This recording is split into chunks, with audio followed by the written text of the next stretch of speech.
പ്രിയ പ്രേക്ഷകരെ നമസ്കാരം. 10-20 വർഷങ്ങൾക്ക് മുമ്പാണ് പാലക്കാട്ടെ ഒരു കെട്ടിട നിർമ്മാണ തൊഴിലാളിയുടെ മകൾക്ക് സ്കോളർഷിപ്പോടെ ഉപരിപഠനത്തിന് അവസരം കിട്ടി. കാരണം അവൾ മിടുക്കിയായിരുന്നു. കുടിലിന് സമാനമായ ഒറ്റമുറി വീട്ടിലെ പരിമിതികളെ പ്രതിഭ കൊണ്ട് മറികടന്ന മിടുക്കി. അപേക്ഷ അയക്കാനുള്ള അവസാന തീയതിയോടടുക്കുന്നു. എല്ലാം റെഡിയാണ്. പക്ഷേ ബർത്ത് സർട്ടിഫിക്കറ്റ് കിട്ടിയില്ല. 2 ആഴ്ചയായി അവളുടെ പിതാവ് പഞ്ചായത്ത് ഓഫീസിൽ കയറിയിറങ്ങുന്നു. രാവിലെ പോകും, വൈകുന്നേരം വരെ നിൽക്കും. സാറേ, എൻ്റെ അപേക്ഷയുടെ കാര്യം എന്തായി? അയാൾ വിനയാന്വിതനായി ചോദിക്കും. വെറുപ്പിക്കുന്ന മുഖത്തോടെ കസേരയിലിരിക്കുന്ന ക്ലർക്ക് പറയും, പോയി പിന്നെ വാ. അയാൾ മകളുടെ സ്കോളർഷിപ്പിൻ്റെ കാര്യമൊക്കെ പറഞ്ഞു. സർക്കാർ ഉദ്യോഗസ്ഥരുടെ ബധിരസമാനമായ കാതുകളിൽ എന്ത് കേൾക്കാൻ? ആഴ്ച 1 2 സർട്ടിഫിക്കറ്റ് കിട്ടുന്നില്ല. പല ന്യായങ്ങൾ പറഞ്ഞ് അയാൾ ആ പാവത്തിനെ ബുദ്ധിമുട്ടിച്ചു. പല ദിവസങ്ങളിലും ജോലിക്ക് പോകാതെ പഞ്ചായത്തിൽ പോയി നിൽക്കേണ്ടി വന്നു. അയാളുടെ ആ ചെറിയ വരുമാനം മുടങ്ങി. എന്നിട്ടും മകളുടെ ഭാവി ഓർത്ത് അയാൾ പഞ്ചായത്തിലെ ഉദ്യോഗസ്ഥന്റെ ദേഹാത്ത് പോയിക്കൊണ്ടേയിരുന്നു. 2 ആഴ്ച കഴിഞ്ഞ് ഒരു ദിവസം ഉച്ചതിരിഞ്ഞ് അധികം ആളില്ലാത്ത സമയം അവിടുത്തെ പ്യൂൺ ആ മനുഷ്യന്റെ അടുത്ത് വന്ന് പറഞ്ഞു, അതെ, സാറിന് എന്തെങ്കിലും കൊടുത്തേക്ക്, ഇല്ലേ ഇത് കിട്ടില്ല. അർദ്ധപട്ടിണിക്കാരന്റെ പോക്കറ്റിൽ എന്ത് കൈക്കൂലി? അയാൾ നിരാശയോടെ, അതിലേറെ സങ്കടത്തോടെ വീട്ടിലേക്ക് മടങ്ങി. മകളുടെ സ്കോളർഷിപ്പും പഠനമോഹവും നടന്നില്ല. അവൾ പാലക്കാട് തന്നെയുള്ള കോളേജിൽ PGക്ക് ചേർന്നു. കാലം മുന്നോട്ടു പോയി. ആ പഞ്ചായത്ത് ഉദ്യോഗസ്ഥൻ മറ്റു പല സർക്കാർ ഉദ്യോഗസ്ഥരെയും പോലെ ആളുകളെ ബുദ്ധിമുട്ടിച്ചും കൈക്കൂലിക്കുള്ള സ്കോപ്പ് വിടാതെയും മുന്നോട്ടു പോയി. സർക്കാരിൻ്റെ ഉദ്യോഗസ്ഥരായി നിന്ന് സാധാരണക്കാരായ പാവങ്ങളായ ജനങ്ങളെ സഹായിക്കാൻ ബാധ്യസ്ഥരായവർ. പീഡകരാകുന്ന എത്രയെത്ര സംഭവങ്ങൾ! ആ ഉദ്യോഗസ്ഥ മേധാവിത്വ മനോഭാവം തുലച്ചുകളഞ്ഞ എത്രയോ ജീവിതങ്ങൾ! ഇത് സിസ്റ്റത്തിന്റെ മാത്രം പ്രശ്നമായിരുന്നില്ല. സിസ്റ്റത്തിന്റെ സങ്കീർണതയായിരുന്നു കാരണം. ഒരു സർക്കാർ സേവനം കിട്ടാൻ എവിടെ പോകണം, ആരെ കാണണം, ഏത് ഉദ്യോഗസ്ഥന്റെ അടുത്താണ് അപേക്ഷ കൊടുക്കേണ്ടത് എന്നൊന്നും അറിയാനുള്ള സംവിധാനമില്ലാത്ത സുതാര്യതയില്ലായ്മയായിരുന്നു നാം സർക്കാർ ഓഫീസുകളിൽ അനുഭവിച്ച പ്രശ്നം. എഡിറ്റോറിയൽ ഇൻസൈറ്റ്സിലേക്ക് സ്വാഗതം. വളരെ പക്വതയോടെ, ബഹളങ്ങളില്ലാതെ കേരളം ഒരു ഡിജിറ്റൽ ട്രാൻസ്ഫോർമേഷന് വിധേയമായിരിക്കുകയാണ്. സാധാരണക്കാരായ ജനങ്ങളുടെ ജീവിതത്തെ മാറ്റിമറിക്കുന്ന, പതിറ്റാണ്ടുകളായി അനുഭവിച്ച ദുരിതത്തിന് അറുതി വരുത്തുന്ന ഒരു മാറ്റം. അതാണ് K-Smart, Kerala solutions for managing administrative reformation and transformation. കേരളത്തിന്റെ എന്നല്ല, ഇന്ത്യയുടെ ചരിത്രത്തിലാദ്യമായി ലോക്കൽ സെൽഫ് ഗവൺമെന്റ് സർവീസുകളെല്ലാം ഒരൊറ്റ ഡിജിറ്റൽ പ്ലാറ്റ്ഫോമിലേക്ക് വന്നിരിക്കുന്നു. പഞ്ചായത്ത് ഓഫീസ്, മുനിസിപ്പാലിറ്റി തുടങ്ങിയുള്ള എല്ലാ തദ്ദേശ ഭരണ സ്ഥാപനങ്ങളിൽ നിന്നുമായി ലഭിക്കേണ്ട 800ഓളം സർവീസുകളും ഒരൊറ്റ പ്ലാറ്റ്ഫോമിൽ മലയാളിക്ക് എവിടെ നിന്നും അപേക്ഷിക്കാം. മിനിറ്റുകൾക്കുള്ളിൽ അല്ലെങ്കിൽ മണിക്കൂറുകൾക്കുള്ളിൽ സർട്ടിഫിക്കറ്റ് ഡൗൺലോഡ് ചെയ്യാം. ഡിജിറ്റലൈസേഷന്റെ പവർ. ജനന സർട്ടിഫിക്കറ്റ്, മരണ certificate, marriage registration, building permit, property tax payment, trade ലൈസൻസുകൾ, പെൻഷൻ അപേക്ഷകൾ, ഓണർഷിപ്പ് സർട്ടിഫിക്കറ്റ്, ബിൽഡിംഗ് നമ്പർ, അങ്ങനെയെല്ലാം ഇന്ന് K-Smart വഴി ലഭിക്കും. നേരത്തെ പൊടിപിടിച്ച ഫയലുകൾ ടേബിളുകളിൽ നിന്ന് ടേബിളുകളിലേക്ക് ഒച്ചിഴയുന്ന വേഗതയിൽ ഉദ്യോഗസ്ഥന്റെ കനുവിൽ മാത്രം നീങ്ങിയിരുന്നുവെങ്കിൽ ഇന്ന് നിങ്ങളുടെ അപേക്ഷകൾ മൊബൈലിൽ നിന്ന് സർക്കാർ ഡിപ്പാർട്ട്മെന്റുകളിലേക്ക് നേരിട്ട് ഡിജിറ്റൽ വേഗതയിൽ സഞ്ചരിക്കുന്നു. ഒരു ഉദ്യോഗസ്ഥന് പോലും അനാവശ്യമായി ഫയലുകൾ പിടിച്ചുവെക്കാനോ കൃത്യമായ കാരണമില്ലാതെ ആവശ്യം നിഷേധിക്കാനോ സാധിക്കാത്ത അത്ര സുതാര്യത ഉറപ്പാക്കുന്നു. ജനം ഉദ്യോഗസ്ഥരെ നിരീക്ഷിക്കുന്നു. കൈക്കൂലിക്ക് വകുപ്പില്ലാതെയാകുന്നു. ഇത് കേവലം ഡിജിറ്റലൈസേഷനല്ല, ഇത് സർക്കാർ സേവനങ്ങളുടെ ജനാധിപത്യവൽക്കരണമാണ്. പഞ്ചായത്ത്, മുനിസിപ്പാലിറ്റി, കോർപ്പറേഷൻ ഓഫീസുകളിലായി ചിതറിക്കിടന്ന സർവീസുകളെ K-Smart നിങ്ങളുടെ മൊബൈലിലെ ഒറ്റ പ്ലാറ്റ്ഫോമിൽ എത്തിക്കുകയാണ്. കൺവീനിയൻസ് മാത്രമല്ല, K-Smart സമൂഹത്തിന്റെ മൈൻഡ് സെറ്റ് മാറ്റുകയാണ്. ഒരു ദിവസം കൊണ്ട് സംഭവിച്ചതല്ല ഇത്. ഇനി പറയുന്നത് പലർക്കും ഇഷ്ടമായില്ലെന്ന് വരാം. പക്ഷെ ഏത് സമൂഹവുമാകട്ടെ, രാജ്യമാകട്ടെ, സംസ്ഥാനങ്ങളാകട്ടെ, എന്തിന് പഞ്ചായത്തുകൾ ഉൾപ്പെടെയുള്ള ത്രിതല ഭരണ സംവിധാനങ്ങളാകട്ടെ, ജനങ്ങൾ പിന്തുടരുകയും ചിന്തിക്കുകയും ചെയ്യേണ്ടത് വികസനത്തിന്റെ രേഖാസൂചിക അളന്നുകൊണ്ടാകണം. രാഷ്ട്രീയ സംവിധാനങ്ങളുടെ അടിമകളോ പോരാളികളോ ചാവേറുകളോ ആയി മാറുക എന്നത് പുരാതന മനോഭാവമാണ്. അഡ്മിനിസ്ട്രേറ്റീവ് ട്രാൻസ്ഫോർമേഷൻ എന്നത് ഒരു മുദ്രാവാക്യമല്ല, അത് സാധാരണക്കാരന്റെ ജീവിതത്തെ മാറ്റിമറിക്കുന്ന ആക്ഷനാണ്. ഒരു ഉദാഹരണം പറയാം. വളരെയധികം കോംപ്ലിക്കേറ്റഡ് ആയ ഒന്നാണ് വിവാഹ സർട്ടിഫിക്കറ്റ്. കാരണം ഒരുപാട് തട്ടിപ്പും വിവാദവും ഒക്കെ വിവാഹ സർട്ടിഫിക്കറ്റുമായി ബന്ധപ്പെട്ട് നടക്കാറുണ്ട്. അതുകൊണ്ട് തന്നെ മാരേജിൻ്റെ ആക്റ്റും റൂളും പാലിക്കുന്നത് വളരെ ക്രിട്ടിക്കലാണ്. വധുവും വരനും നേരിട്ട് ഹാജരായി വിവാഹം സാക്ഷ്യപ്പെടുത്തണമെന്നാണ് നിയമം. അതുകൊണ്ട് തന്നെ വിവാഹ സർട്ടിഫിക്കറ്റ് കിട്ടാൻ വൈകും. എന്നാൽ ഇതിനായി നിലവിലുണ്ടായിരുന്ന പ്രോസസ്സിനെ റീ എഞ്ചിനീയറിംഗ് നടത്തുകയായിരുന്നു കെ-സ്മാർട്ട്. ഇതിന് വീഡിയോ KYC എഞ്ചിൻ ഉണ്ടാക്കി. അങ്ങനെയാണ് കെ-സ്മാർട്ടിലെ ഉദ്യോഗസ്ഥർ വിവാഹ സർട്ടിഫിക്കറ്റിലെ ഡിജിറ്റലൈസേഷൻ പൂർത്തിയാക്കിയത്. നേരത്തെയാണെങ്കിൽ രജിസ്ട്രാറുടെ മുന്നിൽ വധുവും വരനും വരണം. അവരുടെ പേരും അഡ്രസ്സും യഥാർത്ഥമാണെന്ന് രജിസ്ട്രാർ ഓതന്റിക്കേറ്റ് ചെയ്യണം. സാക്ഷി വേണം. പക്ഷേ ഇവർ തന്നെയാണ് ഈ മുന്നിൽ നിൽക്കുന്നതെന്ന് രജിസ്ട്രാർ എങ്ങനെ ഉറപ്പുവരുത്തും? എങ്ങനെയും ആളുകൾക്ക് ആൾമാറാട്ടം നടത്താമല്ലോ. അവിടെ AI ഡിജിറ്റൽ സങ്കേതത്തിൽ പുതിയ എഞ്ചിൻ നിർമ്മിച്ചു. വിവാഹം കഴിക്കുന്ന വ്യക്തി ലോഗിൻ ചെയ്ത് വിവരങ്ങൾ നൽകിയാൽ മതി. ആധാർ വിവരങ്ങൾ നൽകുമ്പോൾ ആധാർ ഡാറ്റാബേസുമായി ഒത്തുനോക്കി ഓട്ടോമാറ്റിക്കായി സിസ്റ്റം ഓതന്റിക്കേറ്റ് ചെയ്യുന്നു. തുടർന്ന് വീഡിയോ വരും. അതിൽ റെക്കോർഡ് ബട്ടൺ അമർത്തിയിട്ട് കെ-സ്മാർട്ട് നൽകുന്ന ഒരു സെന്റൻസ് ഈ ലോഗിൻ ചെയ്ത വ്യക്തി വായിക്കണം. നിർബന്ധ ബുദ്ധിയിലുണ്ടാക്കിയ AI ഇമേജോ വീഡിയോ അല്ല ക്യാമറയ്ക്ക് മുന്നിൽ ഇരിക്കുന്നതെന്ന് മനസ്സിലാക്കാനാണത്. ആ സമയത്ത് ഇൻസ്റ്റന്റായി സിസ്റ്റം ജനറേറ്റ് ചെയ്യുന്ന ഒരു കോഡായിരിക്കും വായിക്കേണ്ടത്. ആ സമയം ഫേസ് ഡിറ്റക്ഷനും നടക്കും. അവിടെ ആൾമാറാട്ടം നടത്തി കൃത്രിമ വിവാഹം രജിസ്റ്റർ ചെയ്യാൻ സാധിക്കില്ല. അങ്ങനെ പഴുതുകളില്ലാതെ വിവാഹ സർട്ടിഫിക്കറ്റിനുള്ള വ്യക്തികളെ, അതായത് വധുവിനെയും വരനെയും ഓതന്റിക്കേറ്റ് ചെയ്യുകയാണ് കെ-സ്മാർട്ട്. ഇതുപോലെ സാക്ഷിയുടെ ആധാറും വെരിഫൈ ചെയ്യുന്നുണ്ടാകും. OTP വഴിയുള്ള ഓതന്റിക്കേഷൻ. ഇത്രയും കഴിഞ്ഞാണ് രജിസ്ട്രാറിന് മുന്നിൽ വിവാഹ സർട്ടിഫിക്കറ്റ് ഇഷ്യൂ ചെയ്യാനുള്ള റിക്വസ്റ്റ് എത്തുന്നത്. മുമ്പ് രജിസ്ട്രാർ ഫിസിക്കലി നടത്തിയ വെരിഫിക്കേഷന്റെ 10 മടങ്ങ് ആഴത്തിൽ ഇവിടെ ഓതന്റിഫിക്കേഷൻ നടന്നിരിക്കുകയാണ്. അതും മിനിറ്റുകൾ കൊണ്ട്. അങ്ങനെ വിവാഹം സർട്ടിഫൈ ചെയ്യാൻ 10 മിനിറ്റ് മതിയെന്നായി. മാത്രമല്ല QR കോഡ് സംവിധാനം വഴി മാനിപ്പുലേഷൻ സാധ്യമാകാത്ത വിധം ഓൺലൈനിൽ ലോകത്തെവിടെ നിന്നും ആർക്കും മാരേജ് സർട്ടിഫിക്കറ്റ് വെരിഫൈ ചെയ്യുകയും ചെയ്യാം. ഇന്ന് ഇന്ത്യയിൽ വീഡിയോ വഴി വധുവിനെയും വരനെയും ഓതന്റിക്കേറ്റ് ചെയ്യുന്ന, വിവാഹ സർട്ടിഫിക്കറ്റ് ഇഷ്യൂ ചെയ്യുന്ന മറ്റൊരു സംസ്ഥാനമില്ല, കേരളമല്ലാതെ. മരണ സർട്ടിഫിക്കറ്റുമായി ബന്ധപ്പെട്ട് ഒരുപാട് പരാതികളും ക്രൈമുകളും നടക്കുന്നതായി നമ്മൾ കേട്ടിട്ടുണ്ട്. അതായത് ഒരാളുടെ വിയോഗം പഞ്ചായത്തിലോ മുനിസിപ്പാലിറ്റിയിലോ അറിയിച്ച് മരണം രജിസ്റ്റർ ചെയ്യാൻ ഒരു ദിവസം വൈകിയാൽ വേണമെങ്കിൽ മരിച്ചയാളുടെ ചെക്ക് ദുരുപയോഗം ചെയ്ത് പണാപഹരണമോ ഒപ്പ് വ്യാജമായി ഉപയോഗിച്ച് വസ്തുവകകൾ തട്ടിയെടുക്കുകയോ ഒക്കെ ചെയ്യാവുന്ന സാഹചര്യമുണ്ട്. അങ്ങനെ നിരവധി കേസുകൾ സംഭവിച്ചിട്ടുണ്ട്. ഡെത്ത് സർട്ടിഫിക്കറ്റ് വളരെ കോംപ്ലിക്കേറ്റഡ് ആയിരുന്നു. പ്രത്യേകിച്ച് പെൻഷനൊക്കെയുള്ള സർക്കാർ ഉദ്യോഗസ്ഥരുടെ മരണമൊക്കെ പ്രോപ്പറായിട്ട് രജിസ്റ്റർ ചെയ്യാത്ത പക്ഷം നിരവധി തട്ടിപ്പുകൾ സംഭവിച്ചിട്ടുണ്ട്. വർഷങ്ങൾക്ക് മുമ്പ് മരിച്ചിട്ടും മരിച്ച വ്യക്തിയുടെ പേരിൽ അടുത്ത കാലം വരെ പെൻഷൻ കൃത്യമായി വാങ്ങിയിരുന്ന എത്രയെത്രയോ കേസുകൾ. ഇപ്പോൾ അങ്ങനെയൊരു തട്ടിപ്പിന് സാധ്യതയില്ലാതായി. ഖജനാവിൽ നിന്ന് പണം അങ്ങനെ ചോരാതെയായി. കാരണം കെ-സ്മാർട്ടാണ്. ഓർക്കണം, 1,10,00,000-ലധികം ഫയലുകൾ ഇതിനകം കെ-സ്മാർട്ടിന്റെ ഡാഷ്ബോർഡിൽ വന്നു. അതിൽ 86 ലക്ഷവും അപ്രൂവ് ചെയ്ത് അപേക്ഷകർക്ക് സർട്ടിഫിക്കറ്റുകൾ കിട്ടിക്കഴിഞ്ഞു. അതാണ് ഇതിന്റെ ബ്യൂട്ടിയും ഇമ്പാക്റ്റും. നിങ്ങൾ ഈ വാർത്ത കേൾക്കുമ്പോഴും കെ-സ്മാർട്ടിന്റെ ഡാഷ്ബോർഡിൽ അപേക്ഷകൾ ഓൺലൈനായി വരികയും ഓരോ അപേക്ഷയും അതിന്റെ ഡിജിറ്റൽ ഓതന്റിക്കേഷൻ പൂർത്തിയാക്കി മനുഷ്യന് ചെയ്യാൻ കഴിയുന്നതിലും 10 ഇരട്ടി സൂക്ഷ്മതയോടെ വെരിഫിക്കേഷനുകൾ പൂർത്തിയാക്കി സർട്ടിഫിക്കറ്റുകൾ അപേക്ഷകന് നൽകിക്കൊണ്ടിരിക്കുന്നു. അതും മണിക്കൂറുകൾക്കുള്ളിൽ, ചിലത് മിനിറ്റുകൾക്കുള്ളിലും. ബിൽഡിംഗ് പെർമിറ്റ് വസ്തുവിന്റെ കരമൊടുക്കുന്നത്, ബിസിനസ് പെർമിറ്റുകൾ, ജനന സർട്ടിഫിക്കറ്റ്, പുതിയ ജനന രജിസ്ട്രേഷൻ, ജനന സർട്ടിഫിക്കറ്റിലെ പേര് തിരുത്തുന്നത്, ബിൽഡിംഗിന്റെ ഓണർഷിപ്പ് ചേഞ്ച്, ഇങ്ങനെ 100 കണക്കിന് സർവീസുകൾ ജനകീയമായി. സർക്കാർ സർവീസുകൾ ഡിജിറ്റലായി എന്ന് മാത്രമല്ല, കെ-സ്മാർട്ട് ഉണ്ടാക്കിയ മാറ്റം. ആരും പറയാത്ത എന്നാൽ ഞെട്ടിപ്പിക്കുന്ന പരിവർത്തനം എന്താണെന്ന് വെച്ചാൽ, പഞ്ചായത്ത് ഓഫീസ് ഉൾപ്പെടെയുള്ള തദ്ദേശ ഭരണ സ്ഥാപനങ്ങളിലെ ഉദ്യോഗസ്ഥരുടെ മനോഭാവത്തിൽ വന്ന മാറ്റമാണ്. 3,86,000 ഫയലുകൾ ഉദ്യോഗസ്ഥർ നോക്കിയതും തീർപ്പാക്കിയതും അവധി ദിവസങ്ങളിലാണ്.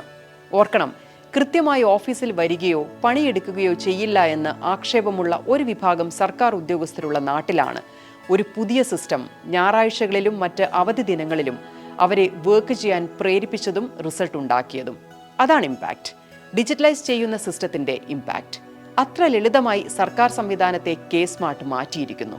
ഞാനിപ്പോൾ ഫ്രീ ആണ്, കുറച്ച് ഫയൽ നോക്കാമെന്ന് ഒരു ഞായറാഴ്ച ഉച്ചനേരത്ത് ഒരു പഞ്ചായത്ത് ഉദ്യോഗസ്ഥനോ മുനിസിപ്പാലിറ്റി ഉദ്യോഗസ്ഥനോ തോന്നിയാൽ ഓഫീസും ഫയലും അയാളുടെ ഫോണിനകത്തുണ്ട് എന്നർത്ഥം. അതിൻ്റെ ഗുണഭോക്താവ് സാധാരണക്കാരനാണെന്നതാണ് അതിൻ്റെ ഇമ്പാക്റ്റ്. അപൂർവവും അവിശ്വസനീയവുമായ ഒരു കാര്യം പറയട്ടെ. ഒരുപക്ഷെ ഭൂരിപക്ഷം വരുന്ന സർക്കാർ ഉദ്യോഗസ്ഥരെ കുറിച്ചുള്ള ധാരണ തിരുത്തിയെഴുതുന്ന ഒന്നാണ്. ധാരാളം ഫയലുകൾ അപ്രൂവ് ചെയ്തിരിക്കുന്നത് പുലർച്ചെ 4-നും 5-നുമൊക്കെയാണ്. അതായത് ആ സമയം ഉണർന്ന് സർക്കാർ ഫയലുകൾ തീർപ്പാക്കുന്ന മനോഭാവമുള്ള ഉദ്യോഗസ്ഥരുള്ള നാടാണിത്. പുലർച്ചെ മാത്രമല്ല, പാതിരാത്രിയിലും ഞായറാഴ്ചകളിലുമൊക്കെ ഫയലുകൾ അപ്രൂവലാകുന്നു. വ്യക്തിപരമായി യാതൊരു ബെനിഫിറ്റും കിട്ടില്ല എന്നറിയാമെന്നിട്ടും തനിക്ക് കിട്ടിയ അവധി സമയത്ത് പോലും ഫയലുകൾ അപ്രൂവ് ചെയ്യാൻ ചില ഉദ്യോഗസ്ഥർ കാണിച്ച മനസ്സ്. അത്തരം ആത്മാർത്ഥമായ മനസ്സുണ്ടെങ്കിലും മുമ്പ് അതിനുള്ള അവസരം ഉണ്ടായിരുന്നില്ല. ഇപ്പോൾ കെ-സ്മാർട്ട് അത് കൊണ്ടുവന്നു. കേരളത്തിന്റെ ചരിത്രത്തിലില്ലാത്ത മറ്റൊരു കാര്യം പറയട്ടെ. കെ-സ്മാർട്ട് പ്ലാറ്റ്ഫോമിൽ 1 മണിക്കൂർ കൊണ്ട് 11 ലക്ഷം ഫയലുകൾ അപ്രൂവ് ചെയ്ത സമയമുണ്ട്. ഈ മാറ്റം എന്താണ് കേരളീയ പൊതുസമൂഹത്തോട് പറയുന്നതെന്നറിയാമോ? സർക്കാർ ഉദ്യോഗസ്ഥരിലെ ചെറിയ ശതമാനം വരുന്ന പുഴുക്കുത്തുകളെ വെച്ച് ആ സംവിധാനത്തെ ആകെ വിലയിരുത്തേണ്ട എന്ന്. ഓരോ അപേക്ഷകനും സർക്കാർ ഓഫീസിലെത്തുന്നത് അവന്റെ വിലപ്പെട്ട സമയം മാറ്റിവെച്ച് വളരെ അത്യാവശ്യമായത് പലതും നേടാൻ വേണ്ടിയാണ്. ആ ബോധമില്ലാത്ത അവിടെ ഇരിക്കുന്ന ഉദ്യോഗസ്ഥരാണ് ഇത്രകാലം സർക്കാർ സംവിധാനത്തിനാകെ പേരുദോഷം വരുത്തിയതെങ്കിൽ ആത്മാർത്ഥമായി ജോലി ചെയ്യാൻ ആഗ്രഹിക്കുന്ന ഒരു വലിയ വിഭാഗം ഉദ്യോഗസ്ഥരും നമുക്കിടയിലുണ്ട്. അവർക്ക് സമയവും കാലവും അവധിയും നോക്കാതെ ജോലി ചെയ്യാനും സാധാരണക്കാരെ സേവിക്കാനും ഒരു സാഹചര്യം കെ-സ്മാർട്ട് ഒരുക്കിയിരിക്കുന്നു. അത് നമുക്ക് ഇന്ന് അളക്കാൻ സാധിക്കുന്നു. മറ്റൊരു വശം കൂടിയുണ്ട്. കിട്ടുന്ന ശമ്പളത്തിന് ആത്മാർത്ഥമായി കാര്യങ്ങൾ ചെയ്യാത്ത ഉദ്യോഗസ്ഥരെ വളരെ കൃത്യമായി മാർക്ക് ചെയ്യാൻ ഈ ഡാറ്റ ഉപകരിക്കും. കാമ്പുള്ളവന് നിൽക്കാം, പുഴുക്കുത്തുകൾ പുറത്തുപോകും. കേരളത്തിന്റെ സർക്കാർ സംവിധാനത്തിൽ സൈലന്റായി നടക്കുന്ന പരിവർത്തനം കൂടിയാണിത്. 9,000 കോടി രൂപയ്ക്ക് മുകളിലാണ് കെ-സ്മാർട്ട് സിസ്റ്റത്തിലൂടെ സർക്കാർ ഖജനാവിലേക്ക് എത്തിയ റവന്യൂ. പണമിടപാടുകളിലും ബജറ്റിംഗിലും ഡിജിറ്റലൈസേഷൻ വന്നത് മാനിപ്പുലേഷനുകൾ കുറച്ചു. ഒരിക്കലും സിസ്റ്റം ഡ്രിവൺ ആകാൻ സാധിക്കില്ല എന്ന് കരുതിയ തദ്ദേശ ഭരണ സംവിധാനത്തെയാണ് ഡിജിറ്റലൈസേഷനിലൂടെ സർക്കാർ സർവീസുകൾ ലളിതവും കാര്യക്ഷമവുമാക്കിയിരിക്കുന്നത്. ഓരോരോ അപേക്ഷകളിൽ അപേക്ഷകനിൽ നിന്ന് വാങ്ങുന്ന പണത്തിൽ കൃത്രിമം കാണിച്ച് ഖജനാവിന് നഷ്ടം വരുന്ന നിരവധി പഴുതുകൾ നമ്മുടെ സിസ്റ്റത്തിലുണ്ടായിരുന്നു. പഞ്ചായത്ത് ഓഫീസുകളിലും മറ്റും പോയിരിക്കുന്നവർക്കറിയാം. അതെല്ലാം ഒരു പരിധിവരെ കെ-സ്മാർട്ടിലൂടെ അവസാനിച്ചിരിക്കുന്നു. ഒരു സർട്ടിഫിക്കറ്റിനായി ദിവസങ്ങളോളം സർക്കാർ ഓഫീസ് കയറണ്ടാത്ത, ക്യൂ നിന്ന് മടുക്കേണ്ടി വരാത്ത, ഉദ്യോഗസ്ഥന്റെ കാരുണ്യത്തിന് കാത്തു നിൽക്കേണ്ടി വരാത്ത, പൗരന്റെ അവകാശത്തിനായി കെഞ്ചേണ്ടി വരാത്ത, അന്തസ് അനുഭവിക്കാൻ കഴിയുന്ന വിധം സാഹചര്യമൊരുക്കുന്ന ഒരു മാറ്റം നാട്ടിലുണ്ടാക്കാനായാൽ, അതിന് തുടക്കമിടാനായാൽ, അതാണ് റിയൽ ഗവേണൻസ്. വേഗത്തിലും ലളിതമായും സുതാര്യമായും ജനങ്ങൾക്ക് വേണ്ടി പ്രവർത്തിക്കുന്ന സാഹചര്യം സർക്കാർ ഉണ്ടാക്കിയാൽ അതാണ് വികസനം. ഏത് രാഷ്ട്രീയ വിരോധത്തിനിടയിലും പ്രത്യയശാസ്ത്ര ആശയ വ്യത്യാസത്തിനിടയിലും ഒരു സത്യം ശക്തമായി നിൽക്കും. ഒരു ഭരണനിർവഹണ സംവിധാനം മനുഷ്യത്വപരമായും കാര്യക്ഷമമായും ഇടപെട്ട് തുടങ്ങുമ്പോൾ വികസനം എന്നത് ജനങ്ങൾക്ക് രാഷ്ട്രീയത്തിന് അതീതമാകും. അത് മാനവികമായി മാറും. ഒരാൾക്ക് ബിൽഡിംഗ് പെർമിറ്റ് കിട്ടാൻ ദുഷ്കരമായ ഒരു കാലമുണ്ടായിരുന്നു. അപ്രൂവ്ഡ് ലൈസൻസ് വരച്ചു തന്ന പ്ലാനുമായി പഞ്ചായത്തിലോ മുനിസിപ്പാലിറ്റിയിലോ കോർപ്പറേഷനിലോ ചെന്നാൽ 1 മാസമോ അതിനു മുകളിലോ ബിൽഡിംഗ് പെർമിറ്റിനായി കയറിയിറങ്ങേണ്ട ഗതികേടുള്ള ഒരു സമയം. ഒരു വശത്ത് കടുപ്പമാർന്ന ചട്ടങ്ങളും റൂളുകളും പാലിക്കാനായി ഉദ്യോഗസ്ഥരെടുക്കുന്ന സമയം, ചിലപ്പോൾ അവരുടെ അലംഭാവവും, കാശ് കിട്ടാൻ വേണ്ടി മനഃപൂർവ്വം നടത്തുന്ന ഡിലേ, അങ്ങനെ വീടോ മറ്റ് ബിൽഡിങ്ങുകളോ വെച്ചവർക്ക് അറിയാമല്ലോ ആ ബുദ്ധിമുട്ട്. അവിടെ കേരളം എന്താണ് ചെയ്തതെന്നറിയാമോ? ബിൽഡിംഗ് പെർമിറ്റുമായി ബന്ധപ്പെട്ട് വരുന്ന 1000-ഓളം ചട്ടങ്ങളെ പരിശോധിക്കാൻ തക്കവണ്ണം കെൽപ്പുള്ള AI എഞ്ചിൻ നിർമ്മിച്ചു. അതായത് 3300 സ്ക്വയർ ഫീറ്റിൽ താഴെ ഏരിയയുള്ള ഒരു ബിൽഡിംഗ് ആണെങ്കിൽ ഒരു അപേക്ഷകൻ അയാളുടെ ബിൽഡിംഗ് പെർമിറ്റിനായി പ്രപ്പോസ്ഡ് പ്ലാൻ കെ-സ്മാർട്ടിൽ ഡിജിറ്റലായി സമർപ്പിച്ചാൽ 1000-ഓളം വരുന്ന ചട്ടങ്ങൾക്കനുസൃതമായാണോ ഇത് വരച്ചിരിക്കുന്നതെന്ന് 3 സെക്കൻഡ് കൊണ്ട് AI എഞ്ചിൻ ഇവാലുവേറ്റ് ചെയ്യും. 3 മാസം എടുക്കുമായിരുന്ന ഒരു ഇവാലുവേഷൻ 3 സെക്കൻഡ് കൊണ്ട് പൂർത്തിയാക്കുന്നു എന്നർത്ഥം. 3-ാമത്തെ സെക്കൻഡിൽ റിപ്പോർട്ട് കിട്ടും. ആ റിപ്പോർട്ടിൽ പറയും പ്ലാൻ ഓക്കെ ആണോ, അതല്ല പ്രശ്നങ്ങളുണ്ടെങ്കിൽ അത് എന്തൊക്കെയാണെന്ന്. എല്ലാം ഓക്കെ ആണെങ്കിൽ ആ നിമിഷം പ്ലാൻ പാസ്സായി. ബിൽഡിംഗ് പെർമിറ്റ് നമ്പർ ഉൾപ്പെടെയുള്ള സർട്ടിഫിക്കറ്റ് അവിടെ വെച്ച് അപേക്ഷകന് കയ്യിൽ കിട്ടുകയാണ്. Instant permit. ബിൽഡിംഗ് പെർമിറ്റുകൾ അടക്കമുള്ള പൊതുസേവന കാര്യങ്ങളിൽ ഇത്ര വേഗത്തിലും കാര്യക്ഷമമായും ഡിജിറ്റലൈസേഷൻ വേറെ എവിടെയെങ്കിലും സാധ്യമാക്കിയിട്ടുണ്ടോ എന്ന് സംശയമാണ്. 1,20,000 ബിൽഡിങ്ങുകൾക്കാണ് ഇൻസ്റ്റന്റായി കേരളം പെർമിറ്റ് കൊടുത്തത്. ഓഫീസുകൾ കയറിയിറങ്ങേണ്ടിയിരുന്ന അപേക്ഷകന് സെക്കൻഡുകൾക്കുള്ളിൽ പെർമിറ്റ്. 34,000 ബിൽഡിംഗ് പെർമിറ്റുകൾ 24 മണിക്കൂർ കൊണ്ട് തീർപ്പാക്കി. മറ്റൊന്ന്, ഡിജിറ്റലൈസ് ആയ കെ-സ്മാർട്ട് സിസ്റ്റം വന്നതോടെ വസ്തുനികുതിയിലെ വെട്ടിപ്പ് നിന്നു. കാര്യക്ഷമമായി പ്രോപ്പർട്ടി ടാക്സ് പിരിക്കാൻ ഇന്ന് സാധിക്കുന്നു.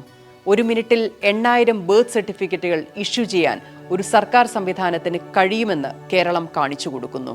ഡിജിറ്റലൈസേഷന്റെ പവർ. ഉദാഹരണത്തിന് 10/3 ബർത്ത് സർട്ടിഫിക്കറ്റിന് അപേക്ഷ കൊടുത്ത് 10/4 സർട്ടിഫിക്കറ്റ് കിട്ടിയെന്നർത്ഥം. കെ-സ്മാർട്ടിന്റെ അനലിറ്റിക്കൽ ഡാഷ്ബോർഡ് കൃത്യമായ വിവരങ്ങൾ നൽകുന്നതാണ്. അപേക്ഷകൾ കൈകാര്യം ചെയ്യുന്നതിൽ മികവ് പുലർത്തുന്ന തദ്ദേശ ഭരണ സ്ഥാപനങ്ങളെ കണ്ടെത്താനാകും.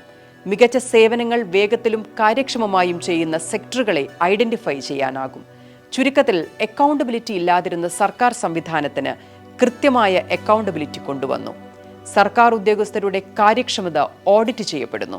ഒരു സോഷ്യൽ ഇമ്പാക്റ്റാണിത്. കാരണം കെ-സ്മാർട്ട് വഴി നിങ്ങളൊരു അപേക്ഷ സമർപ്പിച്ചാൽ അത് കൃത്യമായി ട്രാക്ക് ചെയ്യപ്പെടുകയാണ്. ഏത് ഡിപ്പാർട്ട്മെന്റിൽ ഏത് ഉദ്യോഗസ്ഥന്റെ അടുത്ത് എപ്പോൾ എത്തി, എപ്പോൾ അത് പരിശോധിച്ചു, പാസ്സാക്കിയോ അടുത്ത തലത്തിലേക്ക് വിട്ടോ, പാസ്സാക്കിയില്ലെങ്കിൽ എന്താ കാരണം, എൻ്റെ ഫയലിന് എന്ത് പറ്റിയെന്ന് ഇന്ന് പബ്ലിക്കിന് ലൈവായി കാണാം. ഇതാണ് സിസ്റ്റം. ടാക്സ് കൊടുക്കുന്ന പൗരന് ഗവൺമെന്റിൽ നിന്ന് കിട്ടേണ്ട മിനിമം റിട്ടേൺ. നേരത്തെ അപേക്ഷ കൊടുത്ത് സർക്കാർ ഓഫീസിൽ കയറിയിറങ്ങി ഓരോ ദിവസവും മുഖവും വീർപ്പിച്ച് സീറ്റിലിരിക്കുന്ന അറുബോറന്മാരായ ചില സെക്രട്ടറിയോ സൂപ്രണ്ടോ ഹെഡ് ക്ലർക്കോ LDCയോ പറയുന്നതും കേട്ട് എന്ന് ശരിയാകുമെന്ന് പോലും അറിയാതെ നടന്ന ഒരു കാലം നമുക്കുണ്ടായിരുന്നില്ലേ? എന്നാൽ തദ്ദേശ ഭരണ സ്ഥാപനങ്ങളുമായി ബന്ധപ്പെട്ട ഏതപേക്ഷയും അപേക്ഷകന് ട്രാക്ക് ചെയ്യാൻ പറ്റുന്നു. എന്നെ പൊതുജനം വാച്ച് ചെയ്യുന്നുണ്ട് എന്ന ബോധം തദ്ദേശ ഭരണ സ്ഥാപനങ്ങളിലെ ഉദ്യോഗസ്ഥർക്ക് വന്നിരിക്കുന്നു. അതുപോലെ ഒരു പൗരനെ സംബന്ധിച്ച് അയാൾ കെ-സ്മാർട്ട് വഴി അപേക്ഷിച്ച എല്ലാ സർട്ടിഫിക്കറ്റുകളും ഒരു പ്ലാറ്റ്ഫോമിൽ കാണാനാകുമെന്ന പ്രത്യേകതയുമുണ്ട്. ഒരു ലോൺ എടുക്കണമെങ്കിൽ ബിൽഡിംഗ് പെർമിറ്റും കരമടച്ച റെസീറ്റും ഒക്കെ ഉൾപ്പെടെ ഏതാണ്ട് 9 സർട്ടിഫിക്കറ്റുകൾ വേണം. ഈ 9 സർട്ടിഫിക്കറ്റും 9 അപേക്ഷ കൊടുത്ത് കിട്ടേണ്ടതാണ്. കെ-സ്മാർട്ടിൽ ഇപ്പോൾ നിങ്ങളുടെ ബിൽഡിംഗ് ലിങ്ക് ചെയ്യാം. ലിങ്ക് ചെയ്താൽ ആ 9 സർട്ടിഫിക്കറ്റും ഓട്ടോമാറ്റിക്കലി ഡൗൺലോഡ് ചെയ്യാം. ടാക്സിന്റെ റസീത് ഉൾപ്പെടെ എല്ലാം. 10 ബിൽഡിംഗ് ഉണ്ടെങ്കിൽ 10ഉം ലിങ്ക് ചെയ്തിടാം. ഒരു സർട്ടിഫിക്കറ്റിന് പഞ്ചായത്തിലോ മുനിസിപ്പാലിറ്റിയിലോ പിന്നെ അപേക്ഷയുമായി പോകണ്ട. അതുപോലെ നികുതി അടയ്ക്കേണ്ടുന്ന സമയമാകുമ്പോൾ നിങ്ങൾക്ക് ഓട്ടോമാറ്റിക് ഇൻറ്റിമേഷൻ വരും. സർക്കാർ സേവനങ്ങളെല്ലാം ഇങ്ങനെ ഡിജിറ്റലൈസ് ചെയ്യുന്നതോടെ ഉദ്യോഗസ്ഥ ദുഷ്പ്രഭത്വം അവസാനിക്കും. സിസ്റ്റം പറയുന്ന പണി പറയുന്ന സമയത്തിനുള്ളിൽ എടുക്കേണ്ട പണിക്കാരായി സർക്കാർ ഉദ്യോഗസ്ഥർ മാറും. AI ഡ്രിവണായ ഇത്തരം സ്മാർട്ട് സിസ്റ്റങ്ങൾക്ക് എന്ത് യൂണിയൻ, എന്ത് സംഘടന?